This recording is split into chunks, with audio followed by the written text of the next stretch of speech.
पड़िए। हम लालची हैं, इतने लालची हैं कि पैसे को जेब में रखे रहेंगे चाहे भूखे मर जाए। बच्चे फिरेंगे एक एक पैसे को, बाबा जी अपनी बटवा खोलकर नहीं देखते कि इन्हें भी कुछ दे दो। क्यों? कि लालच जो है। पूछे क्या करोगे धन का? कि धन तो बहुत जरूरी है, बिना इसके काम ही नहीं होता। क्यों भाई, क्यों काम नहीं होता? एक बार ऐसे हुआ, लक्ष्मी जी थी, विष्णु जी बैठे थे, भृगु ऋषि गए, उन्होंने भगवान की स्तुति की, लक्ष्मी जी नाराज हो गई, कहने लगे इसी को पूजे, मुझे कोई पूछता ही नहीं, मुझे कोई पूछता नहीं, हालांकि काम सारे मुझे ही करने हैं, ये तो बैठे अपना, इन्हें क्या करना धरना, बिना मेरे किसी का काम होगा। तो उन्होंने जब कोई बात हुई, सारी तारीफ करते करते वो चलने हुए, लक्ष्मी जी ने एक लात मार दी। भृगु कहे ठीक है, आपके कहीं पैर वैर में चोट वोट तो नहीं आई? अब जब वो निकले कहने का अब तो गए, तो मैं लक्ष्मी जी सारे जीवन नहीं मिलेंगे। कहने कोई बात नहीं। उन्होंने कहा मैं ऐसा ग्रंथ लिखूंगा जिस पे वो होगा, लक्ष्मी उसके चरणों में पड़ी रहेगी।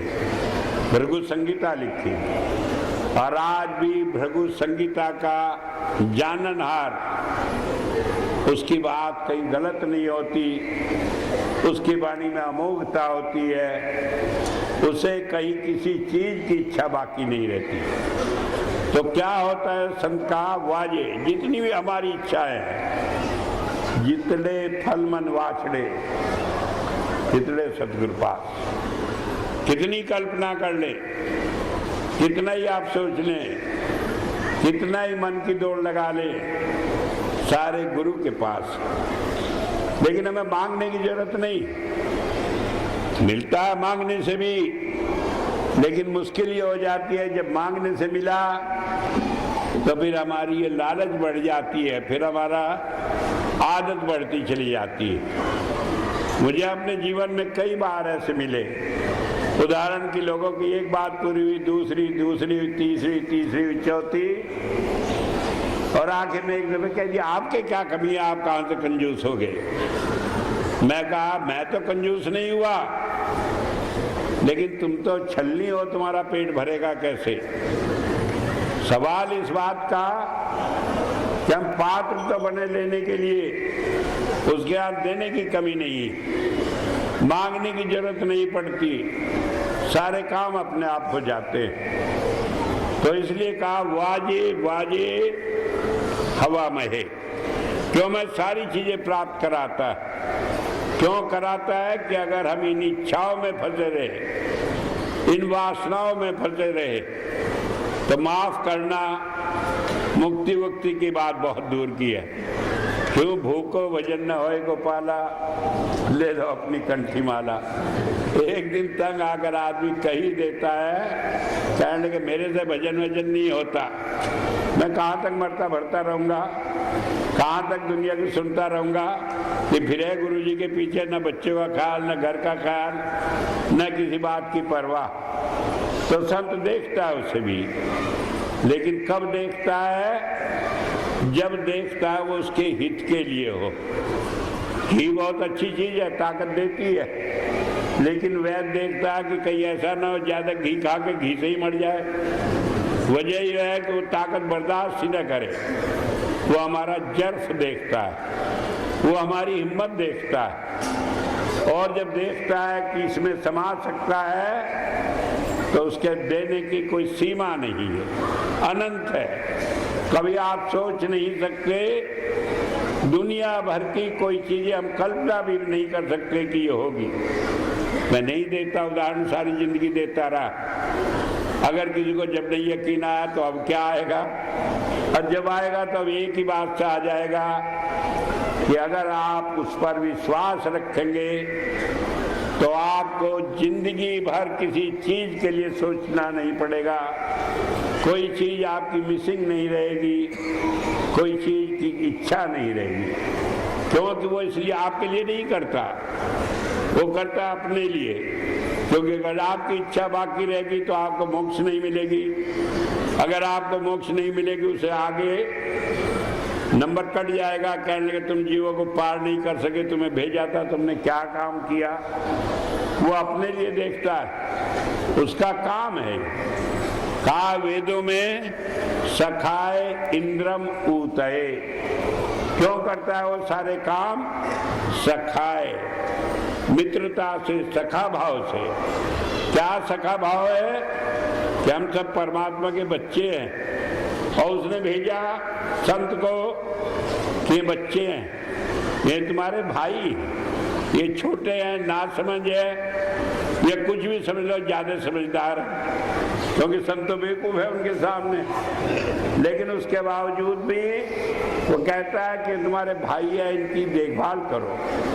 और जो वो करता है तो किसी पर एहसान नहीं करता। बड़ा भाई छोटे की संभाल करता है तो किसी पे एहसान नहीं करता। क्यों नहीं करता? तो रिश्ता जुड़ा है, तो उस रिश्ता का सखा भाव।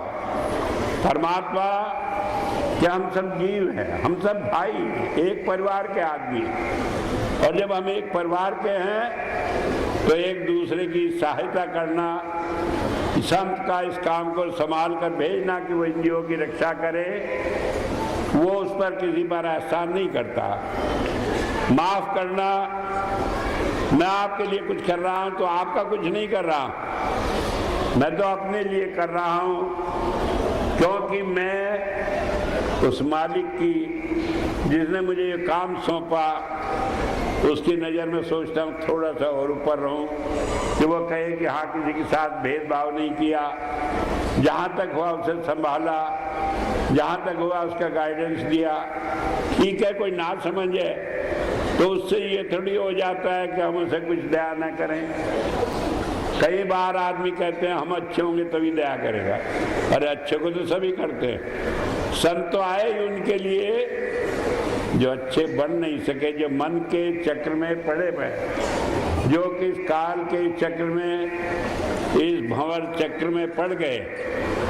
तो इसलिए वो हमारे लिए जो भी करता है वो कुछ एहसान नहीं करता, तो वो अपने से ज्यादा गुरु को कहाँ रखने देगा।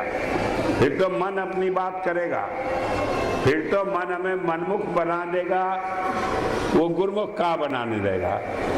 लेकिन सवाल ये है, हम कैसे गुरुमुख बने रहे, कैसे हम गुरु की तरह भी देखने वाले बने और कुछ न करें। का इंद्रम, जो परमात्मा अपनी उस धारा से, अपनी दया दृष्टि से हमें जोड़े रखता है। वो दया दृष्टि कैसे मिलती है? हम उधर ख्याल करें तो मिलती है। मैंने कई बार कहा, घंटों भजन में बैठे तो कुछ नहीं होता, आप उसकी याद करके कोई भी काम करो, आपका हर काम का वो जिम्मेदार होता है। हर काम जो भी आप करते हो भक्ति है। दुनिया बुरा है, हम बड़े बुद्धिमान बनते। कई आदमी कहते हैं, कहने लगे उन्हें क्या खबर। अरे ठीक है, उसे नहीं खबर तो जिसे खबर है उसे क्या खबर है, उसे तो उतनी भी नहीं खबर। कई बार होता है, कई बार मैंने बताया रामदास जी की बाबत। अब बता रहे थे, गुरु ने कह दिया चबूतरे बनाओ, एक उदाहरण है समझाने के लिए। लगे रहे अंधाधुंध अंधाधुंध अंधाधुंध, सारी संगत छोड़कर चली गई। कहने लगे गुरु तो सठिया गया, इसे क्या खबर, इसे कुछ खबर ही नहीं। उसे जाकर एक ने कहा, अरे कब तक रह गया, गुरु तो सठिया गए, तुम कहाँ लगे हो। कहने लगा, अरे भाई एक वही तो होशमंद है, अगर वही सठिया गया तो फिर कहाँ ठिकाना है। मुझे तो सारी जिंदगी भर कहे मैं यही करता रहूँगा। कहाँ भक्ति, कहाँ सारी चीज गुरु ने अपना लिया। लेकिन ये बनावट से नहीं होती, ये होती है दिल से। मैं जानता हूँ कई आदमी बड़ा ड्रामा करते हैं, बड़ा नाटक करते हैं। एक बार जरा सी कोई बात कह दो तो ऐसा हो जाता है जैसे गुब्बारे में किसी ने पिन लगा दिया हो, सारी हवा निकल जाती है। फिर दोबारा ये भी कहना भूल जाते हैं कि हाँ मैं तो आपके चरणों में ही लगा हूँ, फिर सारी बातें भूल जाते हैं। ऐसा नहीं गुरु इम्तिहान ना लेता, लेता लेकिन महाराज जी कहा करते थे कि अब उतना सख्त नहीं लेता, लेकिन उसकी सख्ती में कोई कमी नहीं, वो थोड़ा भेष बदल कर लेता है। वो उस लेवल पर परखता है, मन के लेवल पर, अगर आपने माना कि नहीं माना, नहीं माना कि अच्छा ठीक है करो जो कुछ करना। जब हम करते हैं, जब भुगतते हैं, कहते हैं हमने तो आपसे बता दिया था। अरे बता तो दिया था, कर तो पहले ही लिया था।